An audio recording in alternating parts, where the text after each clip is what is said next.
الحمد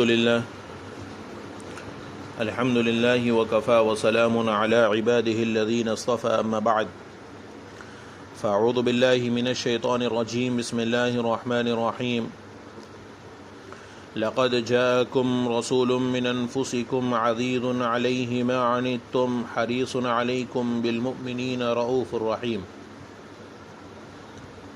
صدق الله العظيم اللهم صل على سيدنا محمد وعلى آل سيدنا محمد وبارك وسلم اللهم صل على سيدنا محمد وعلى آل سيدنا محمد وبارك وسلم اللهم صل على سيدنا محمد وعلى آل سيدنا محمد وبارك وسلم. اللہ رب العزت نے قرآن میں فرمایا لقد جاءكم رسول من انفسكم عزيز عليه ما عنتم حريص عليكم بالمؤمنين رؤوف رحيم. لوگو تمہارے پاس ایک ایسا رسول آیا ہے جو تمہیں میں سے ہے اور جس کو تمہاری ہر تکلیف بہت گراں معلوم ہوتی ہے اور جسے تمہاری بھلائی کی دھن لگی ہوئی ہے اور جو مومنوں کے لیے انتہائی شفیق ہے نہایت مہربان ہے. ہر معاشرے میں ان لوگوں کو پسند کیا جاتا ہے جو دوسروں کی فکر کرتے ہیں، جو دوسروں کے ساتھ ہمدردی کرتے ہیں، جو دوسروں کے ساتھ ایثار کا معاملہ کرتے ہیں اور اپنے اوپر ان کو ترجیح دیتے ہیں. یہ صفت، یہ کوالٹی انسان کو جانوروں سے ممتاز کرتی ہے. جانور کو دوسرے جانور کی اتنی فکر نہیں ہوتی جتنی انسان کو انسان کی فکر ہوتی ہے. کچھ جانور ایسے بھی ہوتے ہیں جو فکر کرتے ہیں مگر اکثر جانور اپنے آپ پر دوسروں کو ترجیح نہیں دیتے، بلکہ کچھ جانور ایسے بھی ہیں جن میں ماں خود اپنے بچوں کو کھا جاتی ہے، سانپ اپنے بچوں کو خود کھا جاتا ہے اور شیرنی بھی بعض اوقات اپنے بچے کو کھا جاتی ہے. ماہرین کہتے ہیں کہ وہ یہ دیکھتی ہے کہ جو بچہ طاقتور ہوتا ہے اس کو زندہ چھوڑ دیتی ہے اور جو طاقتور نہیں ہوتا باقی بچوں کو وہ کھا جاتی ہے. ایک بڑے عالم نے اپنا سفر نامہ اور سفر کے تعلق سے ایک بات بتلائی کہ ایک مرتبہ وہ افریقہ کے جنگل میں گئے تو انہیں گروپ میں بس کے ساتھ لے جایا گیا. جو منتظمین تھے انہوں نے بتایا کہ آج شیر کی فیڈنگ کا دن ہے، کھانے کا دن ہے، آج اس کو کھانا دیا جائے. تو کہتے ہیں کہ ہم نے کچھ دور راستہ طے کیا تو ہماری نگاہ دور ایک شیر پر پڑی اور اس کے ساتھ کچھ شیرنیاں بھی تھی، 10-12 بچے بھی بیٹھے تھے اور شیر کے کھانے کے لیے مختلف جگہوں پر 8-8 10-10 مرغیاں رکھ دی گئی تھی. شیر آیا، اس نے ایک جگہ سے کھانا شروع کیا، شیرنیاں اور بچے پیچھے بیٹھے ہوئے انتظار کر رہے تھے. وہ کہتے ہیں کہ ایسا لگا جیسا ان کا اصول ہے کہ پہلے شیر کھا لے اور جب تک شیر کا پیٹ نہیں بھرتا تب تک کسی کو کھانے کی اجازت نہیں ہوگی. شیر ایک جگہ سے کھاتا رہا تو اس دوران دوسری جگہ سے ایک شیرنی نے کھانے کی کوشش کی تو شیر اپنی جگہ سے اٹھا اور جا کر اس شیرنی کو اس زور سے پنجہ مارا کہ وہ گر گئی اور اس کو کھانے سے دور کر دیا. یہ شیرنی اس کی بیوی تھی مگر اس کو بھی کھانے نہیں دیا. تو دوسروں کو اپنے اوپر ترجیح دینا یہی انسان کی خاصیت ہے.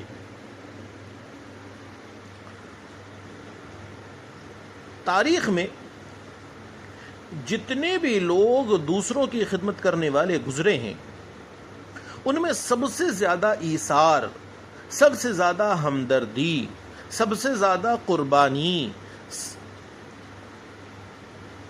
یہ کوئی اور نہیں ہے، یہ صرف اور صرف رحمت عالم صلی اللہ علیہ وسلم کی ذات ہے۔ اللہ کے نبی صلی اللہ علیہ وسلم کے ایثار اور ہمدردی کا معاملہ ایسا ہے کہ اس کی گواہی قوموں نے دی ہے، اپنوں نے دی ہے، غیروں نے دی ہے، ہم عصروں نے دی ہے، اور بعد میں آنے والوں نے بھی دی ہے۔ اور سب سے بڑی بات تو یہ ہے کہ خود خالق کائنات نے قرآن میں اس کی گواہی دی اور فرمایا کہ لَقَدْ جَاءَكُمْ رَسُولٌ مِّنْ أَنفُسِكُمْ عَزِيزٌ عَلَيْهِ مَا عَنِتُّمْ حَرِيصٌ عَلَيْكُمْ بِالْمُؤْمِنِينَ رَءُوفٌ الرَّحِيمٌ، کہ لوگوں تمہارے پاس ایک ایسا رسول آیا ہے جو تمہی میں سے ہے اور جس کو تمہاری ہر تکلیف بہت گراں معلوم ہوتی ہے، بہت تکلیف ہوتی ہے۔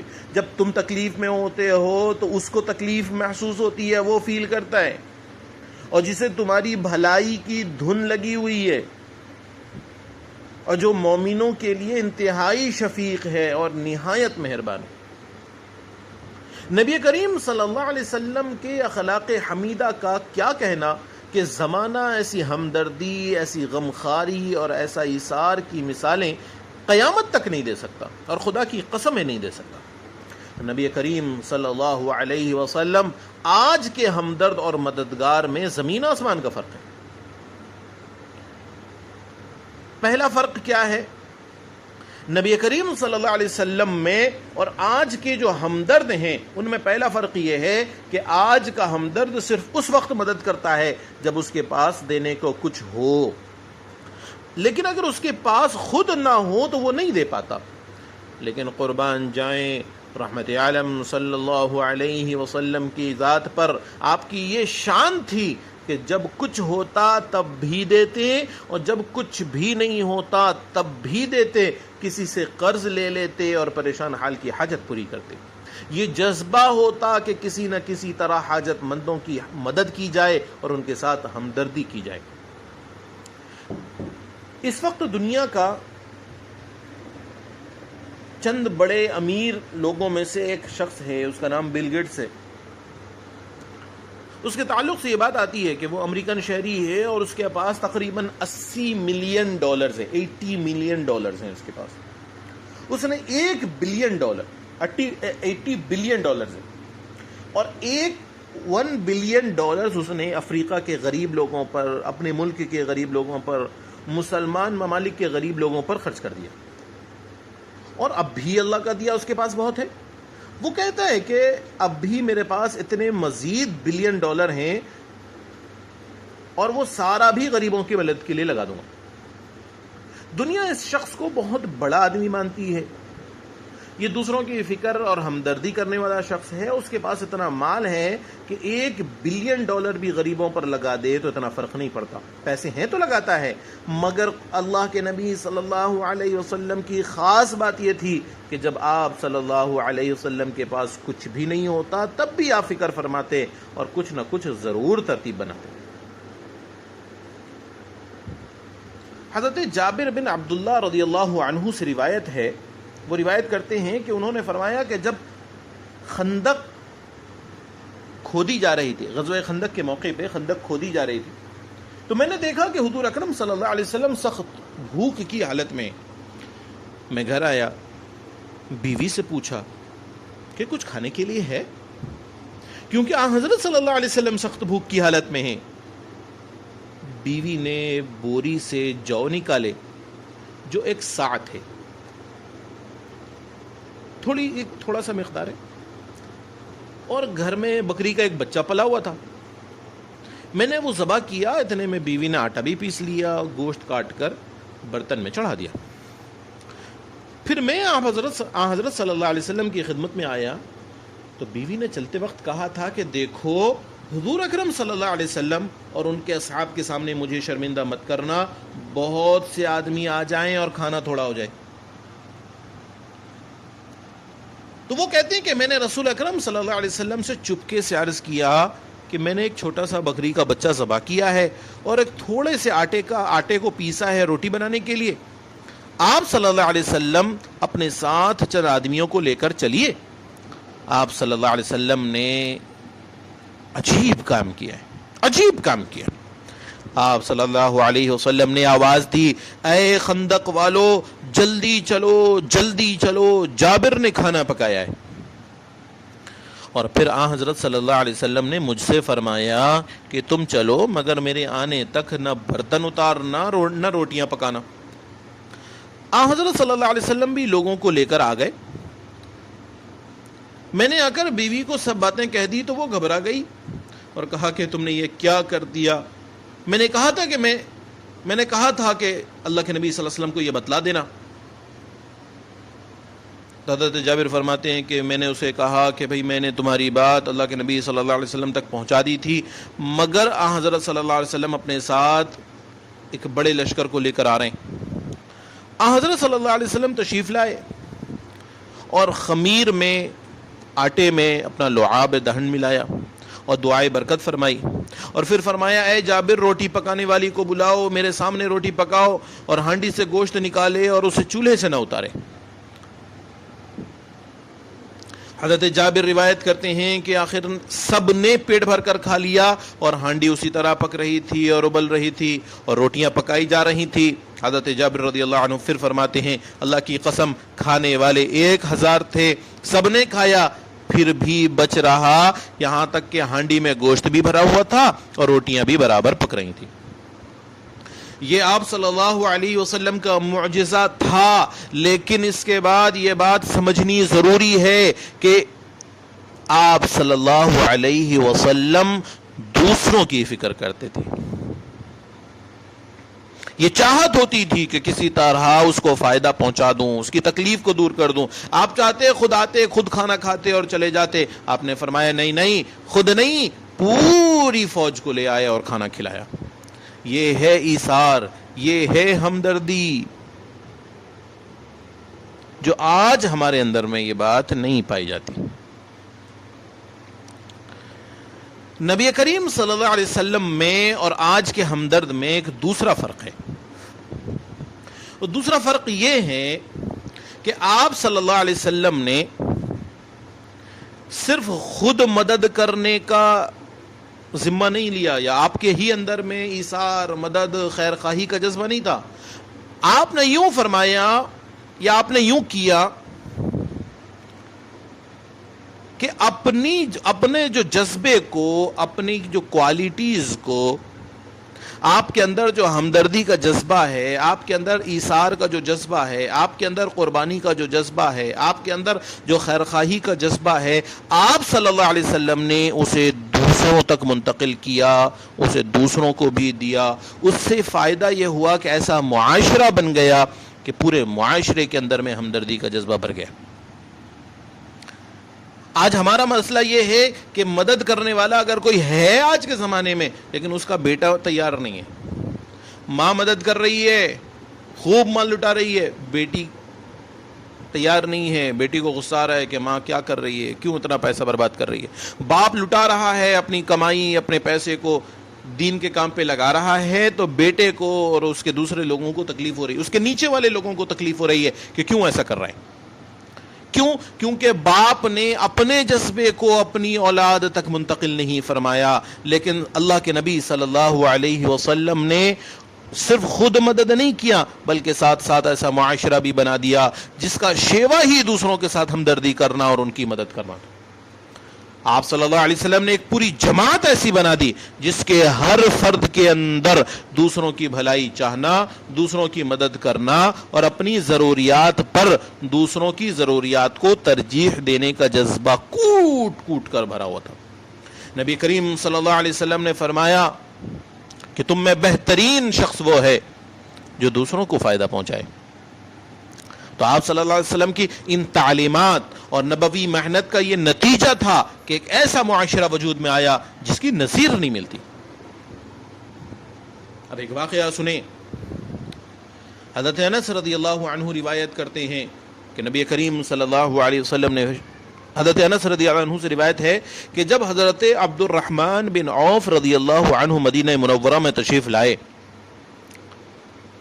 تو رسول اللہ صلی اللہ علیہ وسلم نے انہیں سعد بن ربیع کا بھائی بنایا۔ اب ایثار کا جذبہ دیکھیں جو آج کی دنیا میں ہمارے معاشرے میں یہ ناممکن ہے، یہ ناممکن ہے۔ حضرت سعد نے کیا کیا؟ حضرت سعد کے وہ سگے بھائی نہیں ہیں، آج بھائی، سگا بھائی، ایک ماں کے بطن سے پیدا ہونے والے دو بھائی، ایک ساتھ دودھ پینے والے دو بھائی، ایک باپ کے نطفے سے پیدا ہونے والے دو بھائی آپس میں دشمن ہیں، دشمن ہے یہ۔ وہ یہ چاہتا ہے کہ میں اپنا حصہ بھی لے لوں، اپنے بھائی کا حصہ بھی لے لوں، باپ کی سمپتی، باپ کی جائیداد، باپ کا سارا مال صرف مجھے مل جائے، میرے بھائی کو نہ ملے۔ یہ ہمارا معاشرہ ہے۔ ایک وہ معاشرہ تھا جناب محمد رسول اللہ صلی اللہ علیہ وسلم کا، آپ نے اس معاشرے پر محنت کی تھی، وہ معاشرے کو ایسا بنایا تھا کہ حضرت عبد الرحمن ابن عوف یہاں کے نہیں، مکے کے رہنے والے ہیں، ایمان لائے، مکے سے ہجرت کیا، مدینہ پہنچے ہیں۔ اب آپ کے پاس کچھ نہیں ہے، کچھ نہیں ہے آپ کے پاس۔ حضرت عبد الرحمن ابن عوف جب حضرت سعد بن ربیع کا بھائی بنے ہیں تو حضرت سعد نے کیا فرمایا؟ فرمایا کہ آؤ اپنا مال 2 حصوں میں تقسیم کر دیتا ہوں، میرے پاس جو کچھ ہے اس کو 2 حصوں میں تقسیم کرتا ہوں۔ اللہ اکبر! کیا دل ہے، کیا جذبہ ہے، کہاں سے لائیں گے ہم وہ جذبہ؟ حضرت سعد فرماتے ہیں کہ میں اپنے مال کو 2 حصوں میں تقسیم کر دیتا ہوں، میری 2 بیویاں ہیں، لہٰذا میں ایک کو طلاق دیتا ہوں، اور جب اس کی عدت پوری ہو جائے تو تم اس سے شادی کر لینا۔ صرف مال نہیں، بیوی بھی دی، صرف مال نہیں دیا، بیوی بھی دی، رہنے کے لیے گھر دیا کہ بھئی میرا یہ گھر ہے، اس کو آدھا تقسیم کر لیتے ہیں، آدھے حصے پر میں رہوں گا، آدھے حصے پر آپ رہیں گے، آپ پورے مالک ہیں، کرایہ دار نہیں ہیں۔ یہ صرف ایک صحابی کا نہیں، پورے مدینے کے تمام صحابیوں کا حال یہی ہے، پورے مدینے میں رہنے والے تمام انصار کا یہی حال ہے، سب نے یہی کیا ہے، کسی ایک کا بات نہیں ہے۔ یہ کیسے ہوا؟ رحمت عالم صلی اللہ علیہ وسلم نے وہ معاشرہ بنایا تھا، وہ معاشرہ بنایا تھا۔ یہ آپ صلی اللہ علیہ وسلم کا کمال تھا، صحابہ اکرام کے دل سے خود غرضی کو بالکل ختم کر دیا تھا اور دوسروں پر سب کچھ قربان کرنے والا بنایا تھا۔ آج ہمارے اندر قربانی بہت دور کی بات ہے، آج تو خود غرضی اتنی ہے کہ بھائی بھائی کو کاٹ کھانے کو دوڑتا ہے، بیٹا باپ کو کاٹ کھانے کو دوڑتا ہے، بیٹی ماں کو کاٹ کھانے کو دوڑتی ہے، پڑوسی کو کاٹ کھانے کو دوڑتے ہیں۔ رشتہ داروں کا تو حال بہت ہی زیادہ برا ہے۔ ایک وہ معاشرہ تھا کہ مکے سے ایک بندہ نکلا ہے، مدینہ پہنچا ہے، جس کا مدینے میں کوئی بندہ نہیں ہے، کوئی ساتھی، کوئی دوست، کوئی رشتہ دار نہیں ہے، وہاں صرف ایمان والا بھائی ہے کہ وہی کلمہ پڑھتا ہے جو حضرت عبد الرحمن ابن عوف پڑھ رہے ہیں، وہی نبی کو مانتا ہے جو حضرت عبد الرحمن ابن عوف مانتے ہیں، اسی خدا کا بندہ ہے جس خدا کو سعد بن ربیع مانتے ہیں، اسی خدا کو عبد الرحمن ابن عوف مانتا ہے، جس نبی کا کلمہ پڑھتے ہیں سعد بن ربیع کلمہ پڑھ رہے ہیں، اسی نبی کا کلمہ حضرت عبد الرحمن ابن عوف پڑھ رہے ہیں، جس نبی کی امت میں وہ ہے، اس نبی کی امت میں وہ ہے۔ ایسا ذہن، ایسا دل بنایا تھا کہ اپنے دل کے اندر سے یہ خود غرضی ختم ہو گئی۔